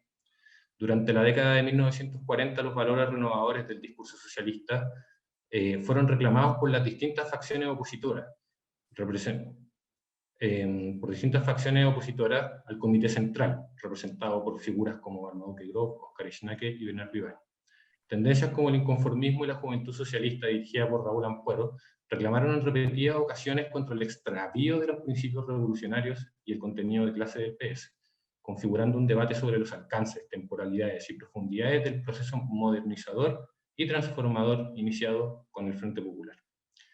La crítica a la política frente populista y la crisis partidaria de la década de 1940 resultan cruciales para comprender las definiciones ideológicas e intelectuales impulsadas por los socialistas finalizando esta década. Este proceso importó un nuevo diagnóstico sobre el proceso político social chileno, que en lo medular constató la imposibilidad transformadora de las burguesías y las clases medias, declarando finalizada la experiencia de colaboración inaugurada por el Frente Popular. Los gobiernos de coalición habrían demostrado ser incapaces de avanzar en la construcción de una sociedad distinta, producto de compromisos con el imperialismo y de intereses sociales, económicos y políticos de estos mismos sectores. Con estas definiciones, el PS no solo se restó de cualquier alianza electoral con los partidos de centro, sino que delineó las bases de lo que sería más adelante su política hasta la Unidad Popular, el Frente de Trabajadores. En línea con la posición antiimperialista sostenida desde 1930, que como ya se mencionó en las presentaciones anteriores, incluía un rescate persistente por el sentido nacional de la ideología, si se quiere, o por el rescate de la autonomía socialista, durante la década de 1950, la política del Frente de Trabajadores importó el esquema de la revolución en los países dependientes a la realidad nacional chilena. La revolución chilena debía saltar etapas en su desarrollo, cumpliendo al mismo tiempo las tareas propias de la modernización democrática burguesa con las tareas propias de la revolución socialista. Los socialistas populares denominaron a este proceso como una revolución democrática de trabajadores, delineando un proyecto expresivo de las distintas tradiciones y experiencias acumuladas en 2 décadas de vida partidaria. Esta revolución democrática de trabajadores desarrolló una estrategia para la conquista del poder, que al menos discursivamente relevó el papel del movimiento sindical y social organizado en un proceso de transformaciones, propuso alternativas de administración económica y estatal novedosas como el sistema de autogestión obrera, y ligó la suerte del proceso emancipador chileno con el éxito de la revolución en América Latina y todo el tercer mundo. No obstante, esta política fundó también un nuevo desencuentro. La opción por la política de masas debió convivir con una tradición de trabajo electoral y parlamentario, que pese a las sucesivas críticas y resillas internas, jamás fue abandonada como una tarea prioritaria del socialismo. La revolución cubana, las tesis del antiimperialismo chino y la creciente polarización de la Guerra Fría en el continente americano durante la década de 1960 renovaron los horizontes estratégicos y los referentes revolucionarios del PS. Los sectores de izquierda, o revolucionarios como también se denominaban, adscribieron a los nuevos referentes insurreccionales, protagonizando una serie de decisiones inspiradas en los modelos de la guerrilla y las dinámicas de la disputa internacional por el tercer mundo, entre China y la Unión Soviética. El PS fue particularmente sensible sobre este proceso, proliferando voces recelosas de las posibilidades políticas de la democracia burguesa y que reclamaron un nuevo tipo de praxis, capaz de superar el electoralismo y orientarse hacia el movimiento de masas y el mundo popular. Si bien el Congreso de Chillán en 1967 intentó zanjar este desencuentro, declarando una vía revolucionaria, donde la lucha armada apareció como un estadio inevitable del proceso emancipador chileno latinoamericano, el debate otra vez estuvo lejos de clausurarse. Si bien después de 1967 el discurso despreciativo de la institucionalidad y el sistema demoburgués fue radicalizado, esto estuvo lejos de significar que los socialistas abandonarían la política formal y la lógica parlamentaria. Pese a que la bibliografía tiende a situar este momento como la expresión más acabada de radicalización política e ideológica, el viraje más importante del Frente de Trabajadores y probablemente de toda la trayectoria socialista fue el desarrollo del poder popular durante el gobierno de la Unidad Popular. La llegada del PS al gobierno en 1970 supuso el momento de aplicar los principios orientadores de la Revolución Chilena, sus diagnósticos y estrategias. Los socialistas insistieron con más vehemencia que antes en que la utilización de la institucionalidad constituía un resorte para impulsar medidas revolucionarias, las cuales deberían ser dinamizadas mediante la acción del movimiento popular organizado. Esto permitió configurar un discurso que privilegió la acción autónoma y por fuera de los cauces del Estado, en un intento por precipitar desde el movimiento social organizado los cambios que consolidaran la Revolución Chilena. Esta opción por el movimiento de masas fue entendida como una forma de realizar simultáneamente las tareas democráticas y socialistas de la Revolución Chilena, y también significó el giro más radical de toda la historia partidaria, que por primera vez empujó una alternativa por fuera de la lógica electoral y puramente parlamentaria. Antes de finalizar, me gustaría mencionar cuáles son algunos de los puntos que yo creo que siguen abiertos ya publicado este libro. Creo, por ejemplo, que sería muy interesante disponer de una historia social del Partido Socialista, particularmente considerando el peso que tienen los frentes de masa y su inserción en el mundo popular, ¿no? Particularmente desde la década del 50 hasta la década del 70. Otro punto que, si bien está tratado acá profusamente, es el de los contactos internacionales. Yo solamente tomé 5 casos, pero podrían ser fácilmente 15. El socialismo asiático, el socialismo africano, la misma guerra civil española que comenté en un principio, siguen siendo ejemplos y revoluciones modélicas que afectaron y de alguna u otra manera definieron las expectativas del socialismo chileno respecto de la revolución en América Latina y todo el tercer mundo. Y por último, el desarrollo de las ciencias sociales, ¿no? Que si bien está tematizado en el texto, me parece que merece mayor atención. Y cuando me refiero a ciencias sociales, me refiero tanto a la economía desarrollada en esta lógica tercermundista y antiimperialista, pero al mismo tiempo al desarrollo de las disciplinas de las ciencias sociales, ¿no? Como la politología, donde Clodomiro Almeida jugó un papel fundamental como decano de esa facultad de la Universidad de Chile, el grupo de estudios sobre dependencia también de la Universidad de Chile, y etc. Y eso, muchas gracias.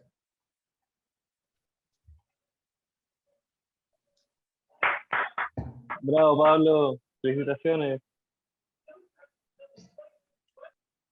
Gracias, hermano. Muchas gracias, Pablo.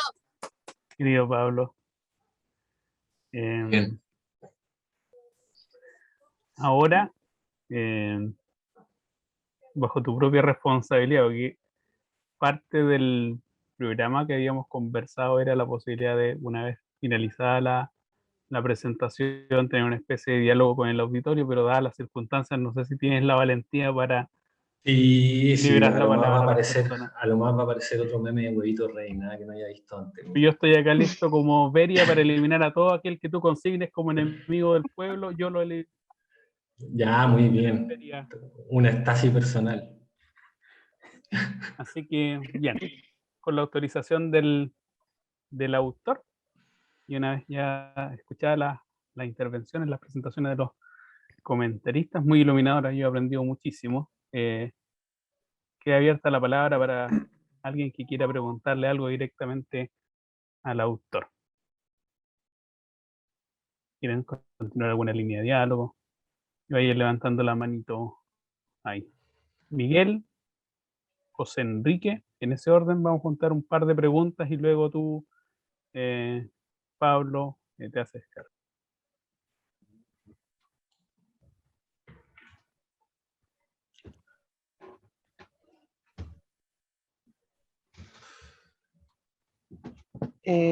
¿Sí? ¿Hablo?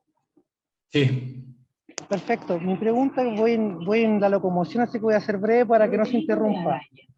Mi pregunta es en la relación, la especificidad de la relación del socialismo tal como lo has trabajado con la relación patriótica como concepto nación o patria incluso, y también su relación o especificidad con el Estado y la posible relación entre ambos, entre patriotismo y Estado.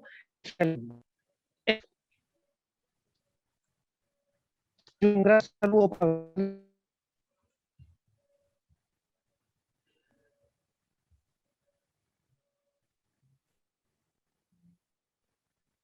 Muy bien. ¿Alcanzaste a escuchar la pregunta, Pablo? Sí, sí, relación socialismo, nación, patria, Estado. Perfecto. Era don José Enrique Acosta. Ahí le estoy. Hola, buenas tardes. Bueno, felicitar al autor y los comentarios, muy, muy interesante y además coincido en eso del gran vacío que existe. Quería dos cuestiones, digamos. En esto de los temas pendientes, tengo la impresión que un tema también pendiente es la historia del partido, pero desde el ámbito territorial, lo que eran las antiguas seccionales y regionales, porque además de cuestiones como que, por ejemplo, el PS de Magallanes se fundó antes que el PS de Chile, pero no es solo eso, sino que además en distintas etapas de la vida partidaria, producto también de su, comillas, inorganicidad, las expresiones locales, incluso hasta el nivel de núcleos, en su momento, elaboraban su política, hacían sus análisis y no era solamente recibir y aplicar. En ese sentido no había nada de centralismo democrático como quizás en algún momento se llegó a plantear. Entonces, preguntarle un poco al autor si piensa que eso sería una cuestión importante. En la Unidad Popular fue importante lo que pasó con el Regional Cordillera, con el Regional Centro y otros regionales respecto de su crítica a las propias opciones que de repente se estaban tomando a nivel de gobierno. La existencia de lo que fue la Coordinadora Nacional de Regionales, como una voz distinta a lo que era la dirección, la ya denominada dirección clandestina. Son cuestiones, y también en el ámbito de lo que fue la reconstrucción. Y, y el otro tema tiene que ver también con esto mismo de la historia orgánica del partido. El partido, hasta donde yo tengo entendido, hasta muy avanzado los 60, se expresaba básicamente por la vía de ampliados de debate y de discusión, ¿ya? Que no tenían nada de estructura compartimentada, ni seguía ningún principio del leninismo como el Partido Comunista. Después se intentó, pero la verdad es que pareciera que en la práctica eso nunca llegó a funcionar.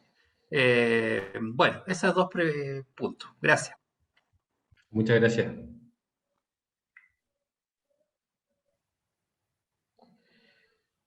Dale, Pablo. Ya. Lo primero, la relación entre socialismo, nación, patria, Estado. A ver, Yo creo que hay dos formas de abordar ese problema, y las dos formas son complejas. Una, porque el socialismo chileno viene o recoge una serie de tradiciones nacionalistas, por lo tanto el nacionalismo es también parte de uno de los conceptos fundamentales y que se repiten durante toda la trayectoria socialista, pero tal vez tiene la particularidad de que la nación, desde sus formulaciones en la década del 30 hasta sus formulaciones en la década del 70, no es tan distinta. Donde sí cambia el marco es cuando se considera la política antiimperialista. El antiimperialismo como concepto, no necesariamente el antiimperialismo socialista, sino todos los antiimperialismos, por lo general vinculan lo internacional con lo local. Y particularmente el antiimperialismo latinoamericano lo que hace es desarrollar una postura de nacionalismo continental, que es fundamental para comprender también el desarrollo de los proyectos nacionales frente a lo que se considera una injerencia extranjera.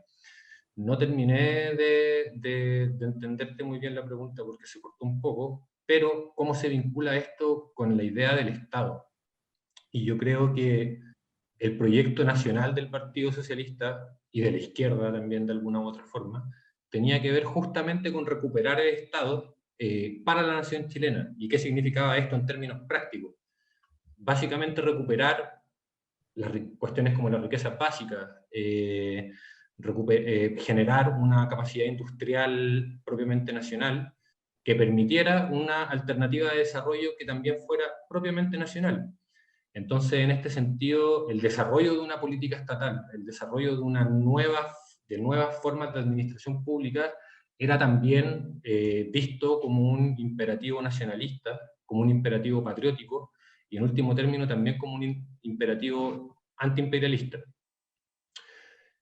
Y respecto a la segunda pregunta de la historia territorial, sí, estoy completamente de acuerdo. Y hay algunos acontecimientos en donde esa lógica de seccionales y particularmente regionales se vuelve súper interesante.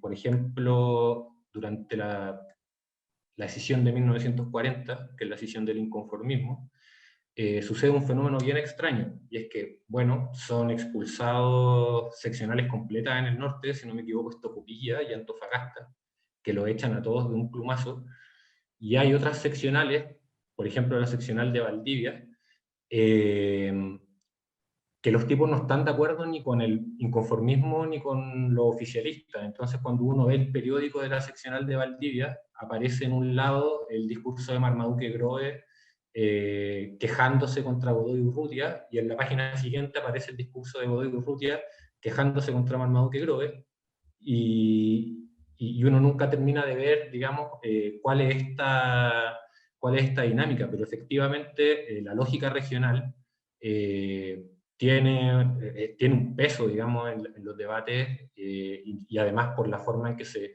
conforma la orgánica del socialismo en la época, quien maneja los distintos regionales de alguna u otra forma también maneja los votos al interior del Congreso. Entonces, evidentemente, es un punto. Y respecto del leninismo, a ver, el leninismo en el Partido Socialista aparece como orientación, yo diría que a partir del año 65, ¿no? Aparece a partir del año 65 con una tesis de Sepúlveda, y Sepúlveda lo que dice es, siguiendo la experiencia del partido bolchevique, nosotros vamos a proponer una vía revolucionaria, comillas, el nombre que le ponen. Y esta vía revolucionaria, en términos generales, significaba, bueno, hay que utilizar todos los caminos que la revolución haga necesario. Y eso significó dos cosas. Primero, que el Partido Socialista siguió insistiendo en las elecciones, porque, bueno, Lenin dice que hay que ir a las elecciones también, ¿no? Y en ese momento estaban muy leninistas todos, pero al mismo tiempo motivó la CNO, ¿no? Que es el Congreso Nacional Orgánico de 1966. Y esa CNO intenta efectivamente generar una serie de renovaciones y actualizaciones a la estructura partidaria, que se supone que están influenciadas por el centralismo democrático. Ahora, ¿qué hubo de cierto en eso? Al parecer, no mucho. Sí hay algunos puntos que me parecen para la disciplina interna que son importantes de destacar, porque todo el mundo se queda con la CNO, con esta idea de la compartimentación y generar un partido, digamos, que pueda participar en lo legal y lo ilegal, ¿no? Que es como el titular que tiene esa confederación.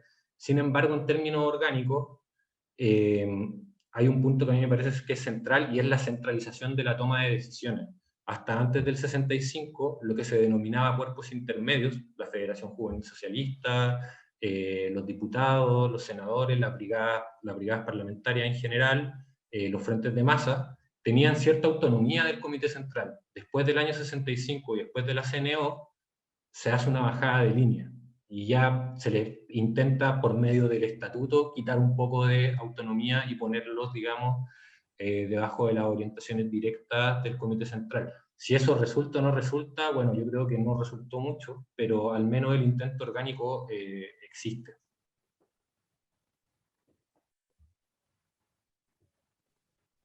Muchas gracias, Pablo. Y hay tiempo para un par de preguntas más. Don Alfonso tiene la... Y vamos a juntar un par de preguntas. Está don Alfonso Guerra primero y...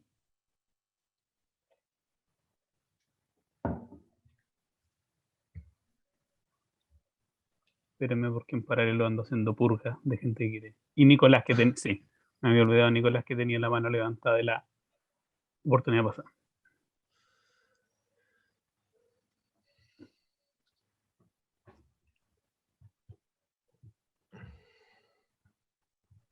Espérense. Ahora ahí lo está habilitado para que... ¿Cómo le puedo decir? Usted tiene que apretar el microfonito, don Alfonso. He enseñado tantas Ahí veces. sí. ¿Aló? Ahora se le escucha Hola. muy bien. Ahora ¿Me escucha? Se le escucha perfecto. ¿Me escucha ahora? Sí. Sí, lo escucho. Bueno, buenas tardes a todos y gracias por permitirme escuchar atentamente el lanzamiento de este libro.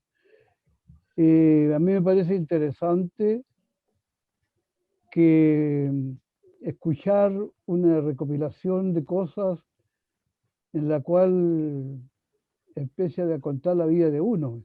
Yo soy un antiguo militante del PS. Yo llevo 70 años en el PS. Y escuchar los relatos de lo que de lo que soy me parece interesante porque en muchos aspectos no soy lo que dice el relato.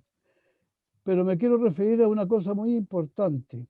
Es decir, para poder entender lo que está pasando, lo que pasó con el Partido Socialista y todo el proceso de renovación y todo ese tipo de problemas, si no se analiza, si no se conoce bien lo que pasó durante la Unidad Popular, porque durante la Unidad Popular hubo una muy fuerte discusión global dentro del partido, incluso estando en el gobierno, o sea, donde digamos, la discusión era justamente lo que acaba de decir el autor del libro sobre el problema del leninismo. Es decir, se intentó durante la Unidad Popular algunas visiones del Partido Socialista transformar el partido en un partido leninista y encontró una fuerte rechazo del conjunto, digamos, del partido.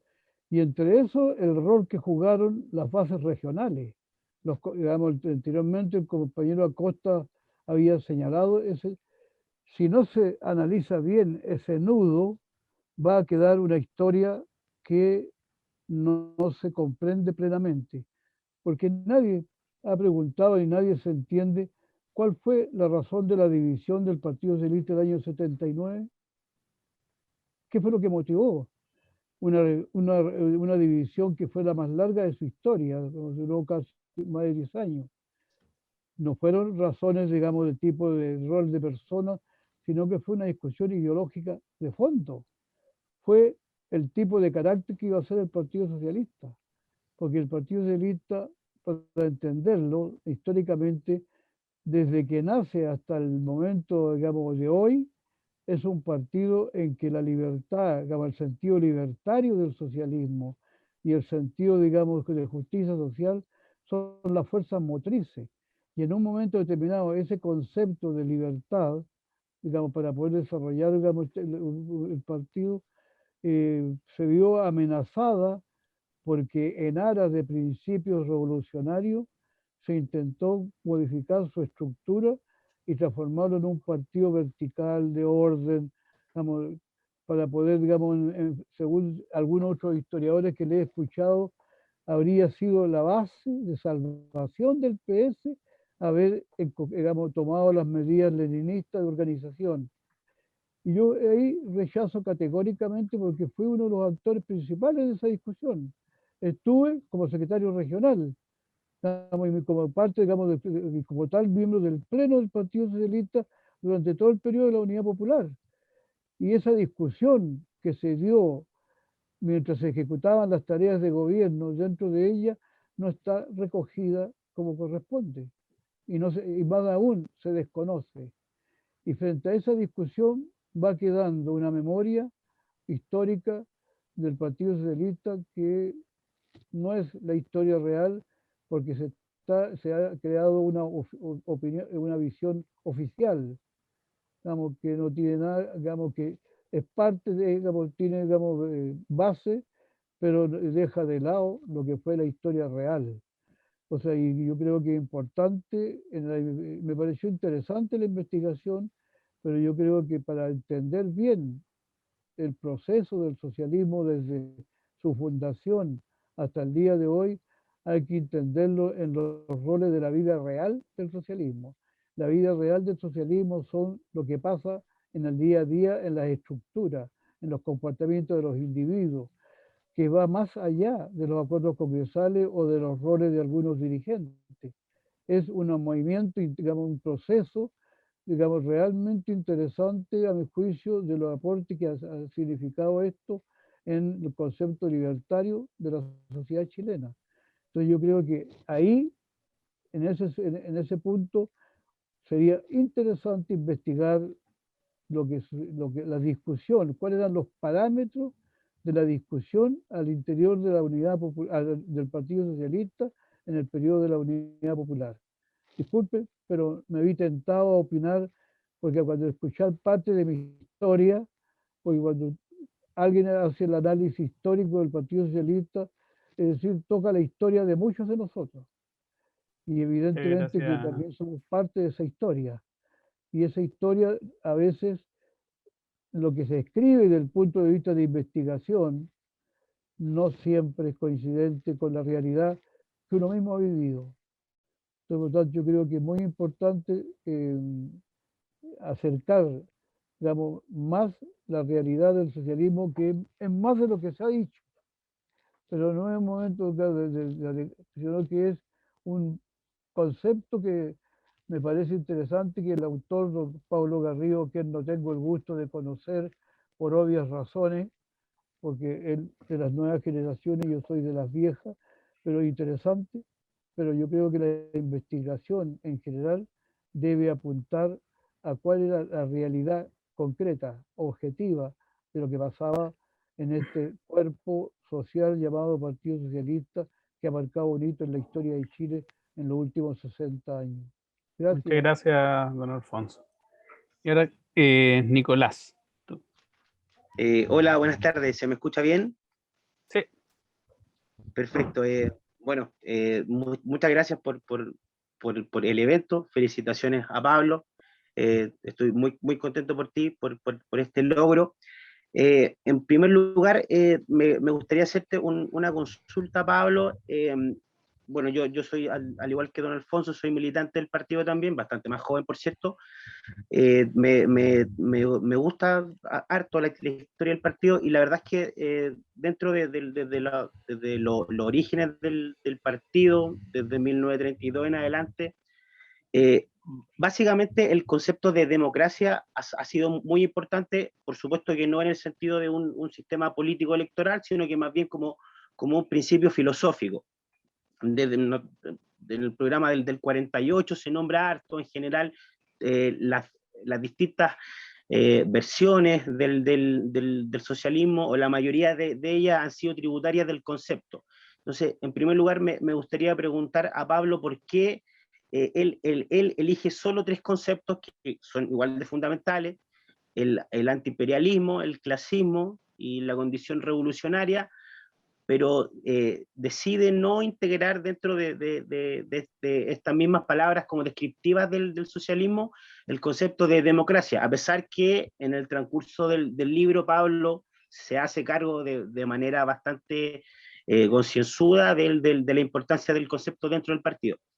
Y en segundo lugar, es más que una pregunta, es una reflexión desde la vertiente de un militante también, que es qué opinión le merece a Pablo como un investigador del pasado, del pasado no tan reciente del partido, el hecho de que hoy en día no existan medios de comunicación o medios de circulación de ideas y de debate al interior del partido, en desmedro de por lo menos los primeros 40 años y también en el periodo de la dictadura, en donde fundamentalmente el debate de circulación de ideas y de discusión se hacía a través de medios de prensa. Me gustaría ahí llevarlo desde mi perspectiva de militante, llevarlo a él desde el plano del historiador, en cómo visualiza esta falta de medios de comunicación y por ende una falta de debate de ideas también en una posterior revisión de la historia reciente del partido. Eso, muchas gracias. Gracias, Nico. No queda ninguna más, ¿cierto? Ya, primero decir que, bueno, estoy de acuerdo con lo que dice don Alfonso. Evidentemente es distinta una historia de una organización política escrita desde los militantes, desde las bases, desde las distintas organizaciones y desde la cotidianidad de lo que significa ser militante, y sobre todo en un periodo tan álgido y donde la militancia implicaba tantas cosas como en la década de los 60, en la década del 70, particularmente en el gobierno de la Unidad Popular. Así que tomo nota y espero que si hay alguna segunda edición, hacerme cargo también de eso, porque evidentemente es un punto. Y respecto a la pregunta de Nicolás, a quien le agradezco mucho también sus preguntas, el tema de la democracia es un tópico constante. Sin embargo, yo no lo coloco en los conceptos fundamentales, básicamente porque, bueno, al igual que sucede con la clase del antiimperialismo y la revolución, hay muchas formas de comprender la democracia al interior del Partido Socialista. Sin embargo, la forma que más se conoce o la más difundida de todas es un discurso despreciativo de la democracia como una desviación burguesa, liberal en algunas ocasiones, pero que no necesariamente hace del Partido Socialista un partido antidemocrático, porque evidentemente desarrolla un concepto alternativo de democracia que tiene que ver con sus propias tradiciones políticas y con su propia trayectoria. Ahora, ¿qué es lo que pasa? Que yo al menos tengo la sensación, después de la revisión de fuentes, de que la discusión en torno a la democracia se da siempre en función de los conceptos de revolución, de clase y de antiimperialismo, y particularmente diría de revolución y de clase. ¿Qué significaba una democracia, por ejemplo, en la década o más democracia en la década del 40? Por una parte estaba la alternativa de la dirección, para quienes más democracia significaba más derechos sociales, pero por otra parte estaba la alternativa ultraizquierdista, si se quiere, para quienes más democracia era básicamente un movimiento de masas, y esa tensión es de alguna u otra forma la que va dándole forma a todo este debate en torno a la democracia, tensionado desde estos conceptos. Así que yo por eso, claro, la democracia está presente, me hago cargo en varias partes del texto de la reflexión en torno a la democracia, de las distintas discusiones, particularmente durante la década del 60 y el gobierno de Eduardo Frei se vuelve un concepto clave, porque la acusación de la democracia cristiana era justamente que el socialismo era antidemocrático, que el socialismo era totalitario, y que el socialismo era básicamente la dictadura marxista, ¿no? Por lo tanto, hay toda una reinterpretación también a propósito de esa interpelación demócrata cristiana que cambia totalmente cómo se venía discutiendo la democracia hasta ese momento, y que de hecho la acerca un poco a estas versiones demoburguesas, etcétera, etcétera, etcétera, que durante los años anteriores habían sido totalmente rechazadas. Ahora, respecto de los medios de circulación y difusión interna, yo creo que hay un punto ahí que es interesante revisar como desde lo histórico y tal vez llevarlo ahora. Y es que las distintas empresas editoriales del Partido Socialista, salvo por prensa latinoamericana, estuvieron todas siempre sujetas a las disputas internas, ¿no? Por ejemplo, cada vez que salía, estoy hablando, por ejemplo, el periódico Crítica. El periódico Crítica funciona durante la década del 40 y el periódico Crítica se termina cuando el dueño del periódico Crítica, que era Ricardo Lachmann, si mal no recuerdo, o el director al menos, sale del partido porque tenía ganas de apoyar la candidatura la candidatura de Ibáñez. Y se acaba el periódico Crítica.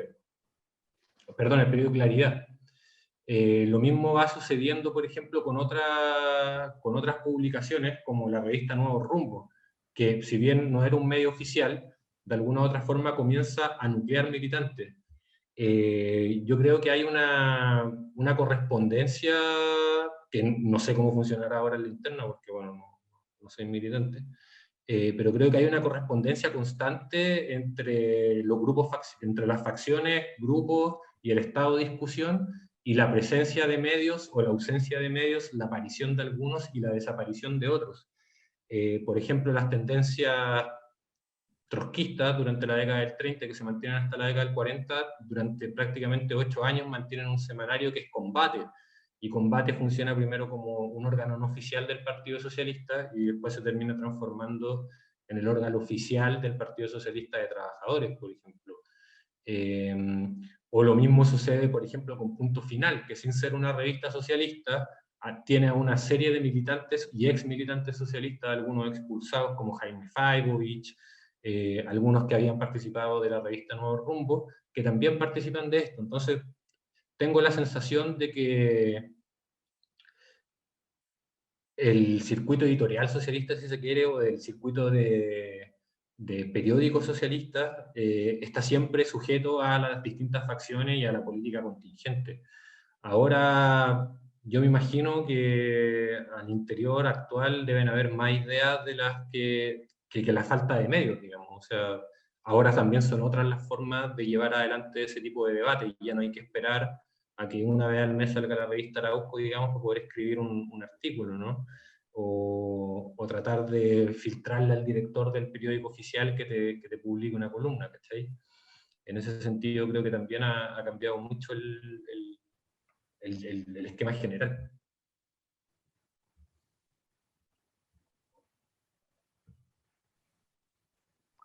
Muy bien, Pablo. ¿Te despides tú, los despido yo? ¿Cómo prefieres dar la última palabra? Me despido yo primero y después tú. Bueno, muchas gracias a todos y a todas por estar acá. Repetir los agradecimientos a los presentadores, repetir el agradecimiento a Manuel, a Gabriel y a Vasco también por su buena disposición y por estar ahí al pie del cañón. También por estar rápido ahí en la expulsión de los memes. A ver si salimos en alguna página de shitposting. Está por verse. Pero muchas gracias a todos. Muy bien, nuevamente gracias a todas y a todos por acompañarnos, por los comentarios. Nuevamente les lanzo la invitación a conseguir este libro cuando se vuelva a editar, y en el intertanto acceder a través de la página de Ariadna Ediciones, que recordemos está en acceso abierto. Que tengan muy buenas tardes, un gusto verles, aunque sea de manera virtual. Gracias por acompañarnos. Gracias, chao. Chao, gracias, muchas gracias.